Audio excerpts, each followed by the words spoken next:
Hello guys, welcome to our channel B flavours. আজকে আমি আপনাদের তৈরি করে দেখাবো কম উপকরণে চটজলদি ফুলকপি ভাপার রেসিপি। তো চলুন দেখা যাক কিভাবে আমরা এটা তৈরি করি। সবার প্রথমে এখানে নিয়ে নিয়েছি একটা ফ্রাইং প্যান। এর মধ্যে একে একে দিয়ে দেব ফুলকপি, দিয়ে দেব কুচনো পেঁয়াজ, আদা, রসুন, কাঁচা লঙ্কা একসাথে আমরা বেটে নিয়েছি, পেঁয়াজ বাটা, টমেটো কুচি, হলুদ গুঁড়ো, পরিমাণ মতো লবণ, কাশ্মীরি লঙ্কার গুঁড়ো, সর্ষের তেল, সামান্য চিনি, সামান্য গরম মশলা। সব কিছুকে একসাথে খুব ভালোভাবে মিশিয়ে নেব।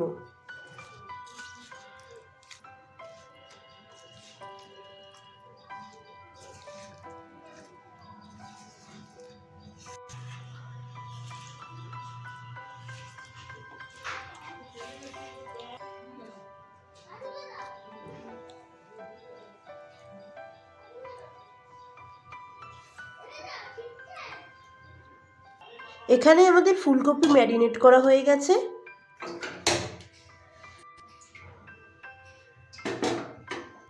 এবার আর আমাদের কিছু করতে হবে না, এইভাবেই দমে গ্যাস সিম অবস্থায় থাকবে 15 মিনিট। 15 মিনিট পর আমি আপনাদের দেখাচ্ছি।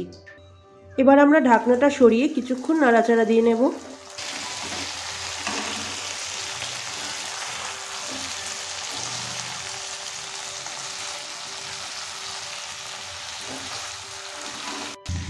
এখানে আমাদের রেসিপিটা তৈরি হয়ে গেছে।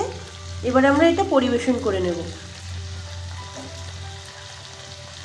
ব্যাস তৈরি হয়ে গেল আমাদের আজকের রেসিপি ফুলকপি ভাপা। আজকের আমার এই রেসিপিটা যদি আপনাদের ভালো লেগে থাকে তাহলে অবশ্যই like, comment, share and subscribe করে দেবেন। গরম গরম ভাতের সাথে পরিবেশন করুন এই টেস্টি ফুলকপির রেসিপিটা। তো আজকের মতো ভিডিওটা এখানেই শেষ করছি। দেখা হবে আগামীকাল নতুন পর্বে নতুন আরেকটা রেসিপি নিয়ে।